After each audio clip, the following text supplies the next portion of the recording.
malam. Gua malam ini bareng sama temen gua. Kita mau ngobrol-ngobrol lebih jauh lagi sama dia. Oke. Cuci tangan dulu ya. Gue bikinin minum dulu ya. Thank you.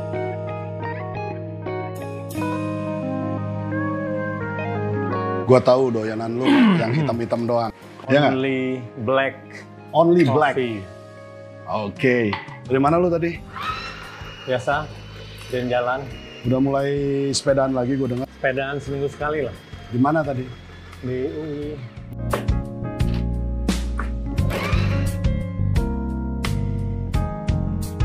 Gue juga baru nyobain ya kopi yang ini ya. Kopi apa nih? Nggak tahu, ada baru blended gitu. Katanya sih oke. Kita cobalah. Baru ada waktu ini ngobrol sama lu sekarang. Lu sibuk mulu kayaknya. Gunung terus. Gunung terus. Ntar kita bahas di atasnya.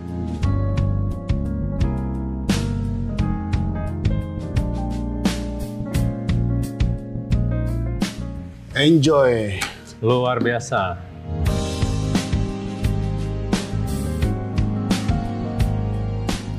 Mantap. Mantap. Kalau mantap gue mau juga berarti. Ntar gue bikin dulu biar enak kita ngobrol sambil ngopi.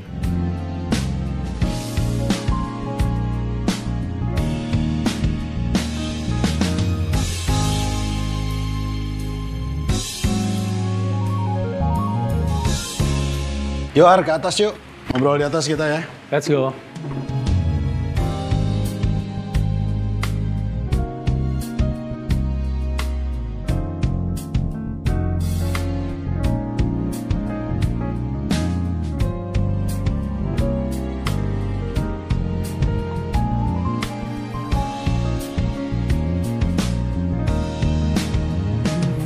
Oke, malam ini kita punya kesempatan ngobrol sama temen gue yang satu ini, namanya Ardi Poli. Ardi Poli. Ardi Poli. Ini obrolan bapak-bapak ya. Kita soalnya udah bapak-bapak yang lumayan bapak-bapak. Jadi banyak yang bisa diobrolin. Ini pertama gue pengen nanya nih Ar. Spellingnya memang Poli atau Poli? Poli. Poli ya. Ini marga mana nih? Manado. Jadi lu keturunan Manado? Turunan Manado dari sebetulnya ya dari bapak Polinya kan. Kalau dari ibu itu Mogot. Jadi ya Manado juga sih sebetulnya. Oh, nyokap juga Manado. Iya. Oke. Lu besar di mana? Ini banyak yang belum tahu, mungkin lu awalnya di mana? Besar di Balikpapan. Di Balikpapan. Sama dong sama gua dulu. Iya, kita nggak pernah ketemu itu masalahnya ya. Kenapa ya? Ya mungkin ya karena gue terlalu banyak bermain. Terlalu banyak bermain mungkin ya. Aku tuh buku gua kalau Lo di perpustakaan berarti. Kalau gue di luar kan. Gue sepedaan gitu kan. Kan memang ya dulu tinggal di Pasirits itu kan di atas. Bagi yang tahu Balikpapan, Pasirits itu salah satu kompleks oil company ya. Oil company. Nggak, kayaknya sekarang masih ada apa enggak sih? Gua nggak. Sekarang udah nggak ada. Terakhir Chevron. Terakhir Chevron. Oke. Ardi ini yang gua kenal adalah bisa dibilang dedengkotnya skateboard Indonesia ini. Karena kalau dia yang paling gua tahu yang mungkin banyak ya, yang sumuran lu juga masih main, tapi yang gua sering ketemu adalah lu, karena kita satu geng lah, istilahnya sering jalan bareng dan sebagainya. Dan posisi lu sekarang di KONI juga megang pelatih atau apa? Sekarang sih di PB Porsche Rossi. Jadi emang skateboard itu sekarang. Namanya baru tuh PB Porsche Rossi. Wah, udah lama. Okay. Nah, PB Porsche Rossi itu pengurus besarnya untuk sepatu roda. Sebetulnya, jadi emang skateboard itu bergabungnya di situ, bernaungnya di situ dari sebetulnya sih udah cukup lama. Okay. Dari 2000 berapa itu ya? Lu aktif mulai kapan sih di KONI? Untuk yang ini baru dari 2018 untuk yang Asian Game. Asian Game kemarin ya? Iya. Wah, jadi dia nih sempat apa sih namanya kalau lu keliling-keliling ke mana negara mana tes skill atau gimana tuh? Ya itu try out. Ya yang kayak gitu kan. Jadi emang ada pelatihan di mana emang kita harus membawa atlet kita itu kan untuk mencari fasilitas yang pastinya lebih bagus. Yang emang di sini mungkin kurang memadai gitu. Sekalian ngetes lah, ya, skill. Sekalian sejauh tes ini skill. prestasi atlet kita gimana? Sejauh ini dari 2018 Asian Games sama yang tahun kemarin SEA Games itu ya cukup lah, memuaskan lah. Bicara growth-nya. Iya, untuk gila, ininya sih ya. oke. Lu dari kapan sih ya doyan main skate tuh kan? Skate sih sebetulnya SMP kelas 3 gitu SMP ya. Itu tahun berapa? Waduh, tahun kayaknya susah tuh ya kalau diingat lagi ya. Ya soalnya kan anak-anak 80 berapa itu ya? 85-an. Iya, 85-an lah mungkin ya. 85-an. Iya, pindah ke Jakarta. Jadi emang dulunya gue di Balikpapan itu sebetulnya lebih mainnya BMX. Oke. BMX, oke. Jadi belum skate belum ada. Pindah Jakarta, ikut pertandingan BMX nih di Jakarta. Terus dari situ udah mulai kelihatan tuh banyak yang main skate kan. Wah kayaknya oke juga nih. Nah yang main skate duluan sebetulnya Denny, adik gua. Oke. Pasti Denny Poli juga. Iya pastilah, nggak mungkin yang lain. Dia yang pertama main. Iya dia yang pertama main, dia yang beli pertama lah pan skate. Pinjam punya dia. Terus akhirnya gue yang pinjam. Terus yang ikut pertandingan akhirnya gue. Oke. Gitu ya. Itu dari. Dia berhenti. Enggak, dia juga masih main. Cuman. Mungkin tergoda wanita dia enggak. Dia lebih tergoda ombak kayaknya. Tergoda ombak. Dia lebih di laut gitu kan. Oke. Ya udahlah. Jadi ya dari situ ya gue yang lebih dari sebetulnya masih mainnya double itu. Ada main jadi double maksudnya ganda campuran. Jadi BMX juga, skate juga gitu. Oke. Jadi lu main dua. Iya, main dua. Kalau lu main dua itu artinya lu ikut kompetisi dua itu. Dua itu. BMX dulu rame ya tahun itu. BMX masih rame dulu ya. Jadi sampai terakhir ada kita bikin juga acara Philips. Philips ada X-Race, X-Ras itu di awal-awal 2000-an. Itu juga gue ikut pertandingannya BMX, gue ikut, skate-nya juga gue ikut masih. Gitu dua. Tahun 80 berapa itu? 80. Enggak, itu kalau yang udah 2000-an lah, 2000-an awal. 2000-an. Oke. Terus selain skate, kalau nggak salah lu juga atlet sepeda kan nih dulu ya? Sempat ya karena BMX ya sempat juga lah cedera di situ. Terus cedera BMX main skate. Karena skate, dulu main sepeda yang lain. Jadi cedera di BMX, sementara dulu kan masih atlet skate. Disponsorin emang buat main skate gitu kan. Jadi akhirnya harus memilih gitu, karena di BMX emang bukan disponsorin di situ. Akhirnya stop di BMX, lebih fokus di skate. Gitu. Nah, terus ya mulailah pekerjaan juga kan nggak jauh dari bidang itulah ya, urusan itu. Akhirnya pindah ke mountain bike. Tahun berapa mountain bike? Mountain bike itu itu waktu kerja di Oakley di 2006-an lah.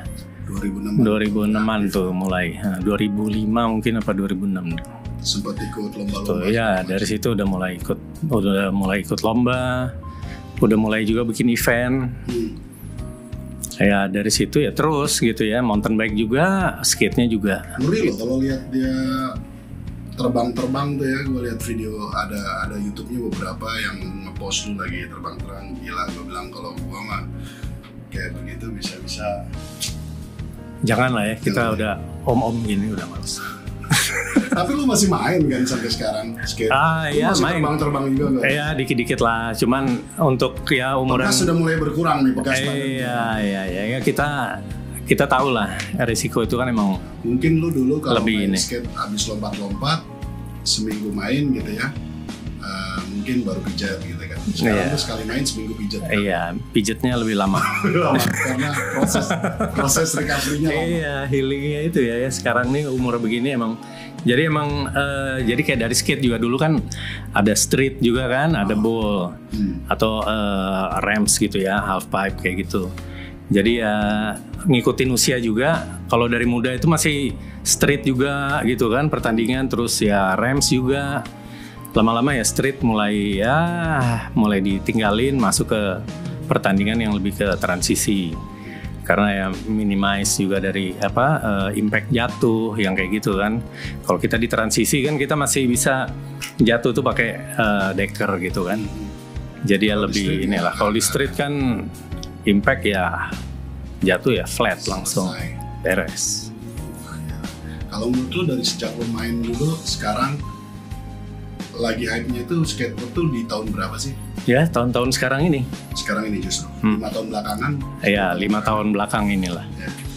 Dan rumah gue juga ada di Bandung. Iya dan ya semenjak skateboard ini kayak kemarin masuk di Asian Games gitu kan, jadi udah kelihatan cabang olahraga yang berprestasi lah. Dan dari situ juga mereka udah lihat kan hasilnya, di mana ya yang juara, yang mendapatkan ya bonus segala kayak gitu. Jadi emang ya untuk anak-anak sekarang ya nggak ada salahnya emang kalau emang mau terjun atau mau coba di skateboard.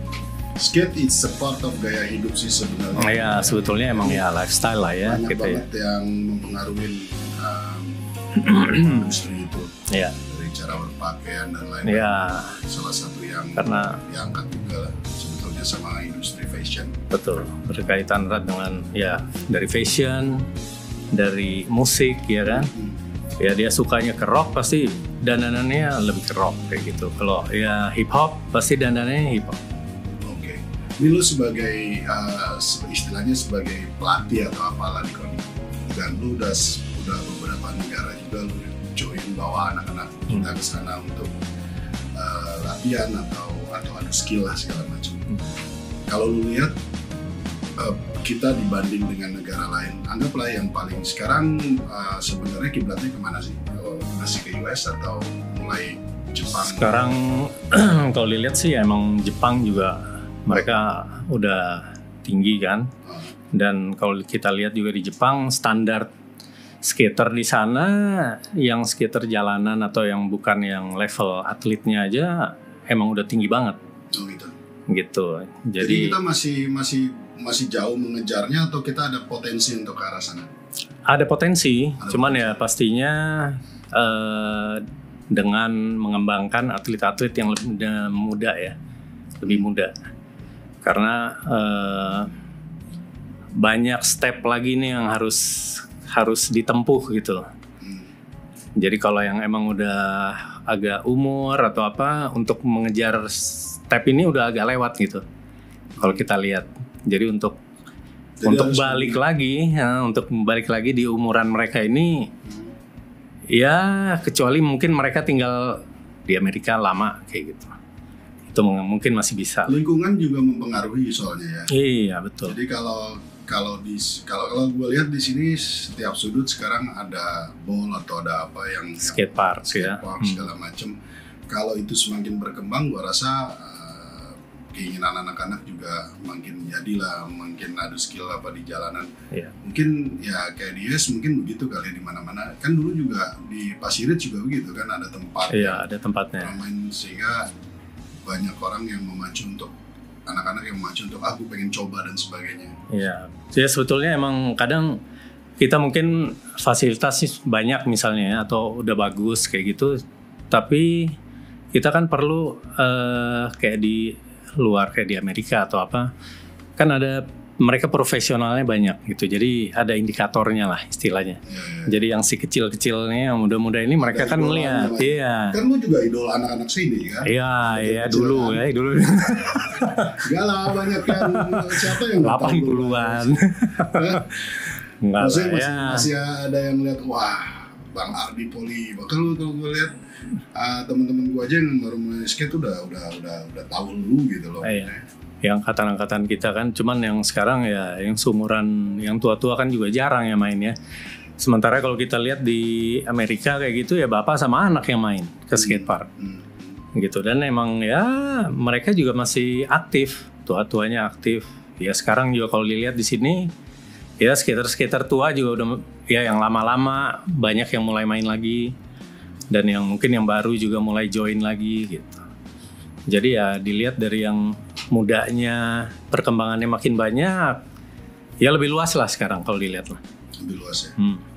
Terus anak kecil sekarang yang istilahnya di bawah 17 tahun gitu ya.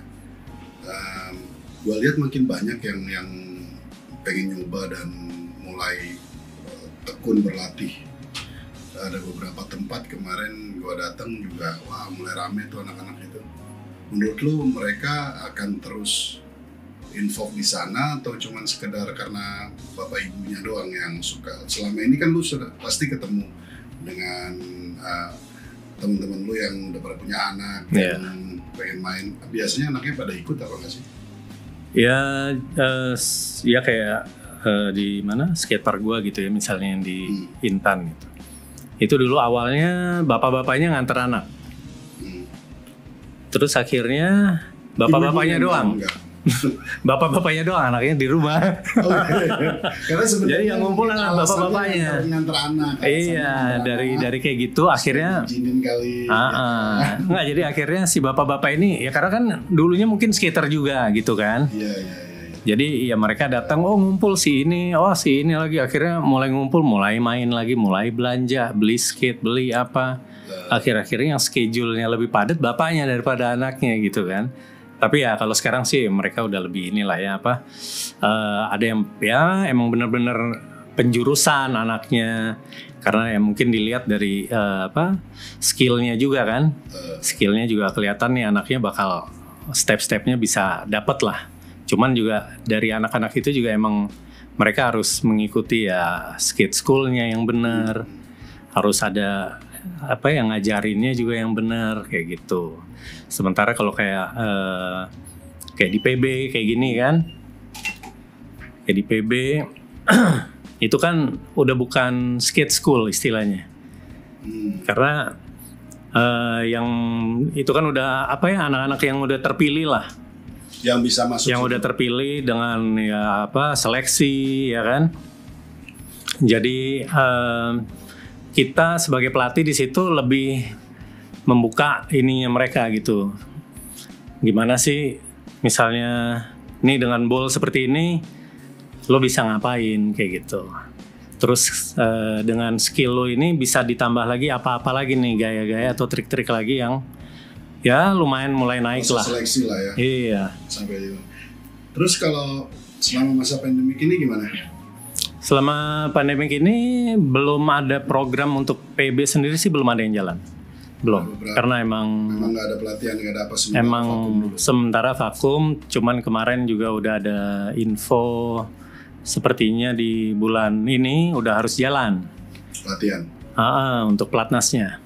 Nggak ada gitu lah, lomba online gitu di gambar-gambar. Oh ada banyak sekarang malah. Kalau dilihat di Instagram itu ya kayak gitu ya. Jadi kirim video nanti dilihat inilah ya, ada juri-jurinya juga kayak gitu. Kalau dilihat sih seru juga jadinya. Oke, di luar skate nih, gue pengen nanya sama lu ngapain sekarang? Sekarang lagi masa pandemi gini, aktivitas latihan kan nggak banyak. Iya, latihan belum. Gue banyak ini ngungsi di gunung. Ngungsi di gunung. Berapa bulan sudah ya sejak gunung diolah? Dari kurang lebih kan dari bulan Maret ya. Dari bulan Maret pas, ya. Pas pandemi gitu ya. Pas ya awal-awal itu ya emang jadi emang ya salah satu impian lah ya. Impian emang ya gue suka punya sesuatu itu di gunung gitu. Gue udah pernah kesana. Enak banget tempatnya, jadi lebar gitu dan gak terlalu jauh ya Arya. Enggak. Dari sini di daerah mana? Itu di Tajur Halang, Cijeruk, kaki Gunung Salak. Iya, di Gunung Salak. Jadi ya cuman kalau dari rumah nggak nyampe sejam. Iya, seru sih. Nggak nyampe sejam. Seru buat camping apa, gue sempat nginep di sana, camping di sana. Wah, Ya. Ke sana lagi. Karena emang apa ya? Jadi lu banyakan di sana sekarang nih. Karena Iya. proses ngolah. Karena emang lagi ya karena emang tanah dari nol lah ya. Dari benar-benar hutan kayak begitu kan, jadi ya kita harus buka jalan, yang ngebabat, ngeratain, nanti bakal dikonsepin apa kayak begitu. Jadi ya perlahan. Mau bikin skatepark di sana di gunung. Udah masuk di plan, udah masuk di plan. Jadi ada beberapa ya kayak di skatepark di Intan. Itu ada kayak mini ramp atau apa itu nanti yang akan dibawa juga ke sana. Nanti selain itu juga ya ada konsep ya bowl-nya juga yang bakal dibikin. Okay. Dan ya mungkin ya penginapannya apa segala di luar ya camping lah. Pasti rame sih harusnya. Gitu. Ya bukan cuma buat skate juga, jadi nanti ya buat sepeda juga emang rencananya. Jadi ada pump track apa gitu. Iya, masih potensi lah. Sekarang udah mulai sering anak-anak camping apa sekarang udah mulai bisa dipakai di sana. Sekarang sih masih tertutup lah ya, belum inilah. Jadi masih ya cuman ya kita aja private aja. Tapi karena di situ juga dekat dengan area camping, jadi emang yang umum juga banyak kan. Ada yang camping di bawah, datang ke situ. Om ini udah bisa di ini belum gitu. Jadi yang nanya untuk mau camping di situ juga udah banyak sebetulnya. Gitu. Tapi ya pelan-pelan lah. Pelan-pelan ya. Kita garap dulu pelan-pelan. Untuk sepeda sendiri lu udah nggak aktif lagi? Sepeda sementara belum aktif lagi karena emang ya dari terakhir mountain bike itu kan ya itulah sepeda juga ada perubahan gitu kan dari cepat banget masalahnya dari size 26 tiba-tiba udah 27,5 naik ke 29. Jadi yang punya size 26 tiba-tiba ya akhirnya kan begitu naik itu berubah kan semua jual. Jual ya itu akhirnya sepeda dulu ya dijual juga karena itu ya untuk bikin juga skatepark untuk apa yang kayak gitulah. Sebelum makin turun makin jatuh gitu kan. Masih rame kan sekarang yang mountain bike segala macam. Masih mountain bike sekarang. Banyak apalagi sepeda. Tambah banyak malah sekarang, tambah banyak. Sepeda lipat juga tambah banyak. Iya. Sepeda ini tambah banyak. Gue juga masih ada sih satu. Nah itu ya kita sepedaan lah makanya. Nantilah. Kalau udah mulai masih bisa sih seimbang sih masih ada. Ya kita ngumpul dulu kan, main dulu nanti coba-coba ya kalau masuk trek atau apa gampang, tinggal ganti-ganti sepeda. Bisa sepedanya, tenaganya mungkin udah berat. Sepedanya bisa, bapak-bapak lah lu tau. Iya. Gue naik sini aja udah. Oke lanjut ke sepeda.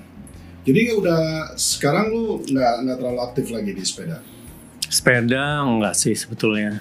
Ya dulu juga ya karena mungkin pekerjaan mungkin juga. Sebagai pelaku lu udah nggak terlalu aktif. Cuman ya, ngurusin sepedanya juga nggak? Sepedanya enggak. Ya dulu juga sempat sebetulnya jadi pengurus kayak di PBIC-nya pernah sempat untuk komisi BMX-nya lah gitu. Cuman ya nggak lama lah karena emang mungkin ya belum apa ya biasalah dulu zaman dulu kan PB-nya gimana ini juga gitu. Kalau di tempat kemah nanti bikin downhill kan lumayan ngurusin. Ya ada plan-plan juga ke situ. Jadi pastinya ya karena downhill itu kan kita perlu beberapa jarak lah ya yang mungkin ya bukan cuma dari tanah itu doang. Pasti harus ada kerjasama dari mungkin tanah yang dari atas, mungkin ya sampai ke bawah atau kayak gimana karena itu kan kita harus ngejalur juga. Tapi di sepeda doang loh yang gue sempat denger diajarin bagaimana cara jatuh yang baik. Iya kan? Iya kan? Iya. Jatuh kayak apa nih guling-guling juga masih oke. Gitu.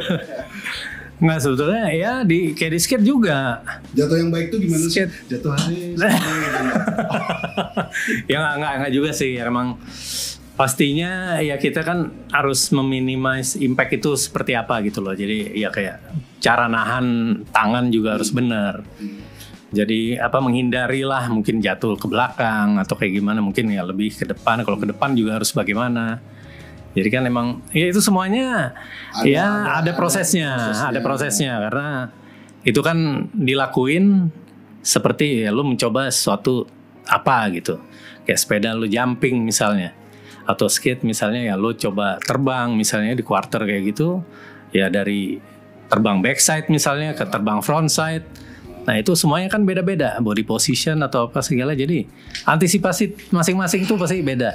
Jadi nanti ya dari lu coba dulu kayak gitu, ya mungkin yang ngelatih atau yang ngelihat itu kan pasti bakal lihat kan.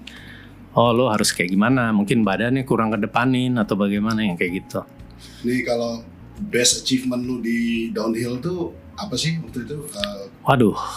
Sempat ikut kejuaraan apa? Sebetulnya downhill sih emang dulu sering lebih apa ya ke jurnas gitu juga kan ikut kayak begitu. Kan dulu sempet join itu rutin lah istilahnya tiap tahun kayak begitu. Best achievementnya apa? Juara apa lu pernah jadi juara kan? Iya kalau mountain bike sih ya emang lebih fun lah ya karena emang kelasnya juga kan kelas master kayak begitu. Cuman emang kalau di untuk trip-tripnya itu ya jadi emang terus track-tracknya kan emang beda-beda gitu.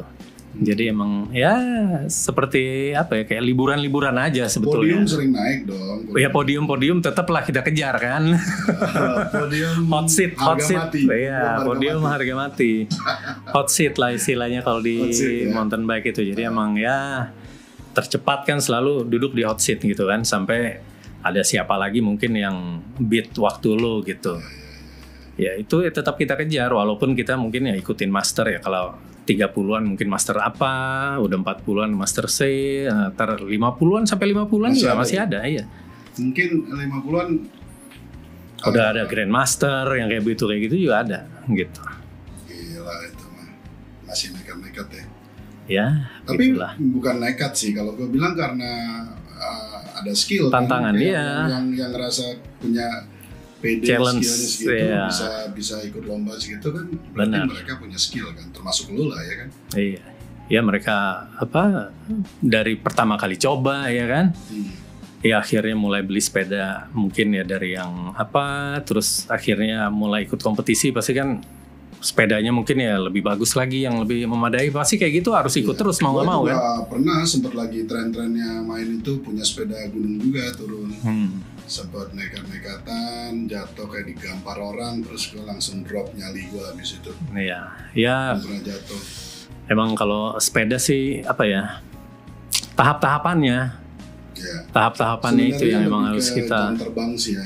Iya. Semua juga jam terbang. Jam terbang. Kalau lu cuman sekedar berani doang tapi lu nggak latihan ya risikonya kan lebih gede. Lebih besar. Jadi emang kalau kayak sepeda ya emang kita harus latihan misalnya kalau bisa dengan yang lebih jago gitu. Karena kan obstacle-nya kan banyak tuh. Misalnya kayak downhill aja dari atas sampai bawah misalnya 1 kiloan aja.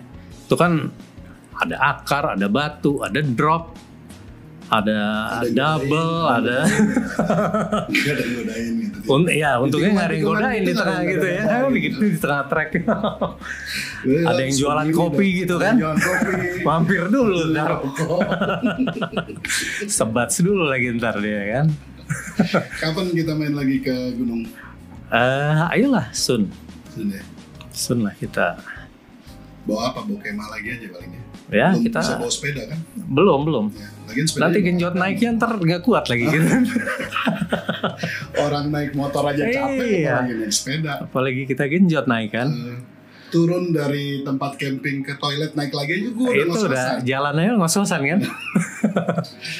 Nah seru. Gitulah. Oke, paling tidak kita ngobrol banyak lah tentang skate sama sepeda sama apa yang lo lakukan sekarang. Menarik kan. Industri ini ya termasuk olahraga inilah gue lihat semakin kesini formalitasnya kan semakin bagus, sudah ikut dalam kejuaraan Asian Games segala macam. Mudah-mudahan lah nanti ke depannya bakal banyak anak-anak yang makin terpacu dan lu sebagai dedengkotnya pasti bakal sibuk ngurusin mereka era-era yang anak-anak muda ini yang pengen tahu cara dan sebagainya. Gue rasa skate adalah salah satu yang perkembangan skillnya itu dari anak kecil sampai yang seumuran kita gini masih mendalami lah istilahnya triknya apa segala macam. Oke, sampai di sini dulu ngobrol-ngobrol sama Ardi Poli yang banyak sekali kita garap tentang skate dan sepeda dengan tampilan yang luar biasa ini. Sangat eye catching ya sekarang. Tampilannya udah makin ngaco ya kayaknya makin di sini ya. Antara gunung sama skate sih. Oh iya udah gitu ya. Penunggu gunung ya kayaknya udah ya. Terima kasih semuanya sudah lihat. Kita ketemu lagi di episode berikut. Thank you.